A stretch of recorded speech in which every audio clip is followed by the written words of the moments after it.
এই পথ যদি না শেষ হয়। কই বাপ্পা বালন কোথায় যাচ্ছ? এই বাজার করতে যাচ্ছি, বাজারে যাই গিয়ে মাছ চিংড়ি কিনে আনি, বাজার করে যাচ্ছি। তো তোমার সে নতুন গাড়িটা দেওয়া হয় না, কি হলো? কেন, কি হয়েছে? না তাই জিজ্ঞেস করছি, নাকি কিস্তি টাকা দিতে পারানো হলে তুলে না চলে গেছে? বেশি ঘাড়া মারাচ্ছ কেন?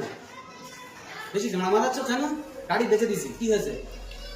না তাই জিজ্ঞেস করছি। আমার গাড়ি আমি বেচে দিছি, আমার গাড়ি আমি বেচে দিছি, তোমার তাতে প্রবলেমটা কি?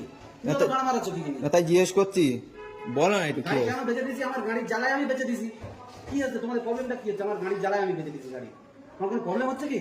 না প্রবলেম নাই, এমনি জিজ্ঞেস করলাম কি হয়েছে হঠাৎ করে গাড়িটা, নতুন গাড়ি কদিন হলো কিনলে? এই তোমাদের মতন বালছেড়া মিডিয়াদের জন্য আজকের আমাদের এই অবস্থা, গাড়ি বেচে দিতে হয়েছে এই তোমাদের মতন বালছেড়া মিডিয়ার জন্য। মিডিয়া আবার কি করলো? প্রতিবাদ করার ক্ষমতা আছে? হ্যাঁ আছে অবশ্যই। হ্যাঁ, প্রতিবাদ করো, গাড়ি কেন বেচে দিচ্ছি শুনবে? হ্যাঁ বলো দেখি।